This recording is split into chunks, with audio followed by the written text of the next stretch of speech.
ಎಲ್ಲರಿಗೂ ನಮಸ್ಕಾರ. Super kitchen Kannada ಚಾನಲ್ಗೆ ಸ್ವಾಗತ. ಇವತ್ತಿನ ರೆಸಿಪಿ ಕಾಯಿ ಒಬ್ಬಟ್ಟನ್ನು ಹೇಗೆ ಕ್ರಿಸ್ಪಿಯಾಗಿ ರುಚಿಯಾಗಿ ಸುಲಭವಾಗಿ ಮಾಡ್ಕೊಳ್ಬಹುದು ಅಂತ ನೋಡೋಣ. ಈ ಕಾಯಿ ಒಬ್ಬಟ್ಟನ್ನು ನೀವು ವಾರಗಟ್ಟಲೆ ಇಟ್ಕೊಂಡು ತಿಂದರೂ ಕೂಡ ಫ್ರೆಶ್ ಆಗೇ ಇರುತ್ತೆ. ಹಾಗಾದರೆ ಹೇಗೆ ಮಾಡೋದು ಅಂತ ನೋಡ್ಕೊಳ್ಳೋಣ. ಮೊದಲಿಗೆ ನಾನಿಲ್ಲಿ 1 ಕಪ್ನಷ್ಟು ಚಿರೋಟಿ ರವೆಯನ್ನು, ಹಾಗೆ ಅದೇ ಕಪ್ಪಿನ ಅಳತೆಯಲ್ಲಿ 1 ಕಪ್ನಷ್ಟು ಮೈದಾ ಹಿಟ್ಟು, 1 ಚಿಟಿಕೆಯಷ್ಟು ಉಪ್ಪು, ಹಾಗೆ 2 ರಿಂದ 3 ಚಮಚದಷ್ಟು ಕುಕ್ಕಿಂಗ್ ಆಯಿಲನ್ನು ಸೇರಿಸ್ಕೊಂಡು ಮೊದಲಿಗೆ ನಾವು ಎಣ್ಣೆ ಮತ್ತು ಹಿಟ್ಟು ಚೆನ್ನಾಗಿ ಬೆರೆಯೋ ರೀತಿಯಲ್ಲಿ ನಾವು ಕೈಯಿಂದ ಈ ರೀತಿಯಾಗಿ ನಾವು ಮಿಕ್ಸ್ ಮಾಡ್ಕೊಳ್ಬೇಕು. ನಂತರ ಇದಕ್ಕೆ ಬೇಕಾದಷ್ಟು ನೀರನ್ನು ಸೇರಿಸ್ಕೊಂಡು ಇದನ್ನು ನಾವು ಸ್ವಲ್ಪ ತೆಳುವಾಗಿಯೇ ಕಲಿಸ್ಕೊಳ್ಳೋಣ. ನಾವಿಲ್ಲಿ ರವೆಯನ್ನು ಹಾಕಿರೋದ್ರಿಂದ ರವೆಗೆ ಸ್ವಲ್ಪ ನೀರು ಹೆಚ್ಚಿಗೆ ಬೇಕಾಗುತ್ತೆ. ಹಾಗಾಗಿ ನಾವು ಇದನ್ನು ತೆಳುವಾಗಿ ಕಲಿಸ್ಕೊಂಡು ಸ್ವಲ್ಪ ಎಣ್ಣೆಯನ್ನು ಸೇರಿಸಿ ಮತ್ತೊಮ್ಮೆ ಇದನ್ನು ಚೆನ್ನಾಗಿ ನಾದ್ಕೊಳ್ಬೇಕು. ನಾವು ಎಷ್ಟು ಚೆನ್ನಾಗಿ ನಾದ್ಕೊಳ್ತೀವೋ ಹಿಟ್ಟನ್ನು ಅಷ್ಟು ಚೆನ್ನಾಗಿ ನಮಗೆ ಹೋಳಿಗೆ ಬರುತ್ತೆ. ಈಗ ಮತ್ತೊಮ್ಮೆ ನಾವು ಮೇಲ್ಭಾಗದಿಂದ ಮತ್ತೆ 3 ಚಮಚದಷ್ಟು ಎಣ್ಣೆಯನ್ನು ಸೇರಿಸಿ ಸುಮಾರು ಇದು ಏನಿಲ್ಲ ಅಂದರೂ 1 ಗಂಟೆಗಳ ಕಾಲ ನಾವು ಇದನ್ನು ನೆನೆಯಲಿಕ್ಕೆ ಬಿಟ್ಬೇಡ. ಈ ಕಡೆ ಒಂದು ಬಾಣಲೆಯನ್ನು ಇಟ್ಕೊಂಡು 1 ಚಮಚದಷ್ಟು ನಾನಿಲ್ಲಿ ಗಸಗಸೆಯನ್ನು ಫ್ರೈ ಮಾಡ್ಕೊಳ್ತಾ ಇದ್ದೀನಿ.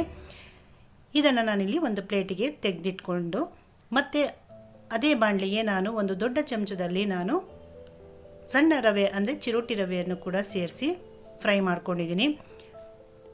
ಈಗ 1/4 ಕಪ್ನಷ್ಟು ಬೆಲ್ಲವನ್ನು ಸ್ವಲ್ಪ ನೀರನ್ನು ಸೇರಿಸ್ಕೊಂಡು ಮೊದಲಿಗೆ ನಾವು ಇದನ್ನು ಕರಗಿಸ್ಕೊಳ್ಳೋಣ.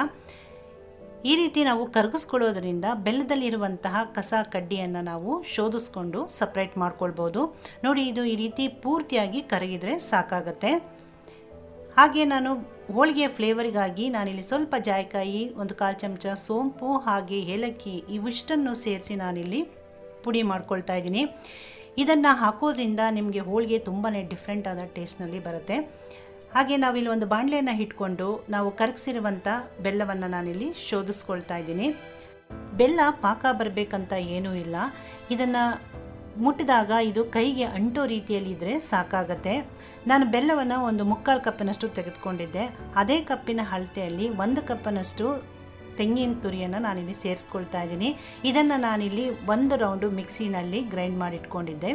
ಈಗ ಇದನ್ನು ಬೆಲ್ಲದ ಜೊತೆ ಚೆನ್ನಾಗಿ ಮಿಕ್ಸ್ ಆಗೋ ರೀತಿಯಲ್ಲಿ ನಾವು ಮಿಕ್ಸ್ ಮಾಡ್ಕೊಳ್ಳೋಣ. ಇದು ಚೆನ್ನಾಗಿ ಗಟ್ಟಿಯಾಗಿ ಪಾಕ ಬರಬೇಕಂತ ಏನೂ ಇಲ್ಲ. ಇದರಲ್ಲಿರುವಂಥ ಹಸಿ ವಾಸನೆ ಹೋದರೆ ಸಾಕಾಗತ್ತೆ. ಇಷ್ಟಾಗಿದ್ದ ನಂತರ ಇದಕ್ಕೆ ನಾವು ಫ್ರೈ ಮಾಡಿಟ್ಟಿದ್ದಂಥ ಗಸಗಸೆ ಮತ್ತು ರವೆಯನ್ನು ಸೇರಿಸ್ಕೊಂಡು ಸೋಂಪು, ಜಾಯಿಕಾಯಿ ಮತ್ತು ಏಲಕ್ಕಿ ಪುಡಿಯನ್ನು ಕೂಡ ಸೇರಿಸ್ಕೊಂಡು ಮತ್ತೊಮ್ಮೆ ನೀಟಾಗಿ ಮಿಕ್ಸ್ ಮಾಡ್ಕೊಳ್ಳೋಣ. ಇಲ್ಲಿ ರವೆಯನ್ನು ಬೈಂಡಿಂಗಿಗೋಸ್ಕರ ಹಾಕ್ಕೊಳ್ತಾ ಇರೋದು. ನೀವು ರವೆ ಬದಲಿಗೆ ಹುರ್ಗಡ್ಲೆ ಪುಡಿಯನ್ನೇ ಇಷ್ಟೇ ಕ್ವಾಂಟಿಟಿಯಲ್ಲಿ ಹಾಕ್ಕೊಳ್ಬೋದು. ಇಷ್ಟಾದರೆ ನಮಗೆ ಹೂರಣ ರೆಡಿ ಆಗುತ್ತೆ.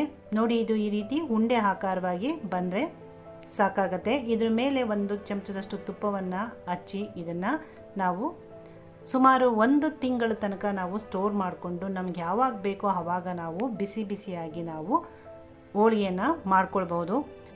ಈಗ ಹೋಳಿಗೆ ಯಾವ ಸೈಜ್ನಲ್ಲಿ ಬೇಕು ಅನ್ನೋದನ್ನು ನೋಡಿಕೊಂಡು ನಾವು ಹೂರಣವನ್ನು ಉಂಡೆಗಳನ್ನಾಗಿ ಮಾಡಿಟ್ಕೊಳ್ಳೋಣ.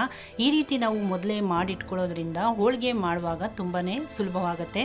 ಹಾಗಾಗಿ ನಾನು ಎಲ್ಲ ಹೂರಣವನ್ನು ಈ ರೀತಿ ಮಾಡಿಟ್ಕೊಂಡಿದ್ದೀನಿ. ಈಗ 1 ಗಂಟೆ ಆಗಿದೆ. ಕನಕ ಹೇಗೆ ನೆಂತಿದೆ ಅಂತ ನೋಡೋಣ ಬನ್ನಿ. ನೋಡಿ, ಇದು ಎಷ್ಟು ಸಾಫ್ಟಾಗಿ ನೆಂತಿದೆ ಅಂತ. ಈಗ ಮತ್ತೊಮ್ಮೆ ಇದನ್ನು ನಾವು ಕೈಯಿಂದ 5 ನಿಮಿಷಗಳ ಕಾಲ ಚೆನ್ನಾಗಿ ನಾದ್ಕೊಳ್ಳೋಣ. ಈ ರೀತಿ ಮಾಡೋದ್ರಿಂದ ಹೋಳಿಗೆ ತುಂಬಾ ಸಾಫ್ಟಾಗಿಯೂ ಹಾಗೆ ಕ್ರಿಸ್ಪಿಯಾಗಿ ಕೂಡ ಬರುತ್ತೆ. ಈಗ ಇದರಲ್ಲಿ ಒಂದು ಉಂಡೆಯನ್ನು ತೆಗೆದುಕೊಂಡು ಈಗ ಒಂದು ಪ್ಲಾಸ್ಟಿಕ್ ಕವರ್ ಮೇಲೆ ನಾನು ಹೋಳಿಗೆನ ತಟ್ಕೊಳ್ತಾ ಇದ್ದೀನಿ. ನೀವು ಬೇಕಂದರೆ ಬಾಳೆ ಎಲೆ ಮೇಲೂ ಅಥವಾ ಹೋಳಿಗೆ ಕವರ್ ಮೇಲೂ ಕೂಡ ತಟ್ಕೊಳ್ಬೋದು. ಈಗ ಮಧ್ಯದಲ್ಲಿ ಹೂರಣವನ್ನು ಇಟ್ಟು ನಾವು ಕಣಕವನ್ನು ಕ್ಲೋಸ್ ಮಾಡಿಕೊಂಡು ಎಕ್ಸಸ್ ಉಳಿಯುವಂಥ ಕಣಕವನ್ನು ನಾವು ಇದನ್ನು ಈ ರೀತಿ ತೆಗೆದುಬಿಡಬೇಕು. ಮತ್ತೊಮ್ಮೆ ಇದನ್ನು ಕೈಯಿಂದ ರೋಲ್ ಮಾಡಿಕೊಂಡು ಮೊದಲಿಗೆ ನಾವು ಇದನ್ನು ಅಂಗೈ ಮೇಲೆ ಇಟ್ಕೊಂಡು ಸ್ವಲ್ಪ ಮಟ್ಟಿಗೆ ತಟ್ಕೊಂಡು ನಂತರ ಸ್ವಲ್ಪ ಕೈಗೆ ಎಣ್ಣೆಯನ್ನು ಹಚ್ಕೊಂಡು ಮೇಲೆ ಕವರನ್ನು ಹಾಕದೆ ನೋಡಿ ಈ ರೀತಿ ಕೈಯಿಂದನೇ ತಟ್ಕೊಳ್ಬೋದು. ನಮಗೆ ಕಣಕ ಮತ್ತು ಹೂರಣ ಎರಡು ಒಂದೇ ಹದದಲ್ಲಿ ಇದ್ದಾಗ ಹೋಳಿಗೆ ಚೆನ್ನಾಗಿ ತಟ್ಟೋದಕ್ಕೆ ಬರುತ್ತೆ. 2ರಲ್ಲಿ 1 ತೆಳು ಆದ್ರೂ ಹೋಳಿಗೆ ತಟ್ಟಲಿಕ್ಕೆ ಆಗೋದಿಲ್ಲ.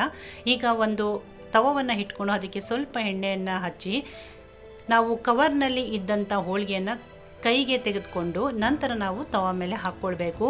ನೀವು ನೇರವಾಗಿ ಕವರನ್ನೇ ತವ ಮೇಲೆ ಹಾಕಿದರೆ ಕವರು ಕಚ್ಕೊಳ್ಳೋ ಅಂಥ ಚಾನ್ಸಸ್ ಇರುತ್ತೆ.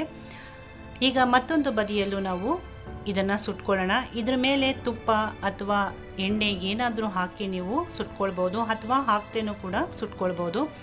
ಇಷ್ಟಾದ ನಂತರ ಒಂದು ಸರ್ವಿಂಗ್ ಪ್ಲೇಟ್ಗೆ ತೆಗೆದಿಟ್ಕೊಳ್ಳೋಣ. ಹೀಗೆ ಉಳಿದಿರುವಂಥ ಎಲ್ಲ ಹೋಳಿಗೆಯನ್ನು ನಾನಿಲ್ಲಿ ಸುಟ್ಕೊಳ್ತಾ ಇದ್ದೀನಿ. ನಿಮಗೆ ಹೋಳಿಗೆ ತಿನ್ನಬೇಕು ಅನ್ನಿಸ್ದಾಗ ಹೋಳಿಗೆ ಮನೆಗಳಿಂದಲೋ ಸ್ವೀಟ್ ಸ್ಟಾಲ್ಗಳಿಂದಲೋ ತೆಗೆದುಕೊಂಡು ಬಂದು ತಿಂದಿರ್ತೀರ. ಸ್ವಲ್ಪ ಟೈಮನ್ನು ಕೊಟ್ಟರೆ ರುಚಿಯಾಗಿ ಶುಚಿಯಾಗಿ ಹಾಗೆ ಹೆಚ್ಚಿನ ಕ್ವಾಂಟಿಟಿಯಲ್ಲಿ ನಾವು ಮನೆಯಲ್ಲೇ ಈ ರೀತಿ ಸುಲಭವಾಗಿ ಹೋಳಿಗೆಯನ್ನು ಮಾಡ್ಕೊಳ್ಬೋದು. ನಾನಿಲ್ಲಿ ಒಂದು ಸಣ್ಣ ಸೈಜಿನ ಕಾಯಿಗೆ ಹೋಳಿಗೆಯನ್ನು ಮಾಡ್ಕೊಂಡಿದ್ದೀನಿ. ಇದು ಸುಮಾರು ನನಗೆ 8ರಿಂದ 10 ಹೋಳಿಗೆಗಳು ರೆಡಿ ಆಯಿತು. ಇದರ ಮೇಲ್ಭಾಗದಲ್ಲಿ ಕ್ರಿಸ್ಪಿಯಾಗಿಯೂ ಹಾಗೆ ಒಳಭಾಗದಲ್ಲಿ ಸಾಫ್ಟಾಗಿಯೂ ಮತ್ತು ತುಂಬ ಜ್ಯೂಸಿಯಾಗಿ ಈ ಹೋಳಿಗೆ ನನಗಿಲ್ಲಿ ರೆಡಿಯಾಗಿದೆ. ಇಷ್ಟೊಂದು ರುಚಿಯಾದಂಥ ಈ ಕಾಯಿ ಹೋಳಿಗೆ ನಿಮಗೆಲ್ಲ ಇಷ್ಟ ಆಗಿದೆ ಅಂದ್ಕೊಂಡಿದ್ದೀನಿ. ಖಂಡಿತ ಟ್ರೈ ಮಾಡಿ ಹೇಗೆ ಬಂತು ಅಂತ ನಿಮ್ಮ ಅನಿಸಿಕೆಯನ್ನು ಕಮೆಂಟ್ ಮಾಡಿ. ಹಾಗೆ ಸೂಪರ್ ಕಿಚನ್ ಕನ್ನಡ ಚಾನಲನ್ನು ಸಬ್ಸ್ಕ್ರೈಬ್ ಆಗಿಲ್ಲ ಅಂದರೆ ದಯವಿಟ್ಟು ಸಬ್ಸ್ಕ್ರೈಬ್ ಮಾಡ್ಕೊಳ್ಳಿ. ಪಕ್ಕದಲ್ಲಿ ಇರುವ ಬೆಲ್ ಬಟನ್ನ ಪ್ರೆಸ್ ಮಾಡಿ. ನಿಮಗೆ ಈ ವಿಡಿಯೋ ಇಷ್ಟ ಆಗಿದರೆ ಲೈಕ್ ಬಟನ್ನ ಕ್ಲಿಕ್ ಮಾಡಿ. ಫ್ಯಾಮಿಲಿ ಫ್ರೆಂಡ್ಸ್ ಒಟ್ಟಿಗೆ ಶೇರ್ ಮಾಡಿ. ಮತ್ತೊಂದು ಈಸಿ ಹಾಗೂ ಹೆಲ್ತಿ ರೆಸಿಪಿಯೊಂದಿಗೆ ಭೇಟಿ ಆಗ್ತೀನಿ. ಅಲ್ಲಿ ತನಕ ಥ್ಯಾಂಕ್ ಯು.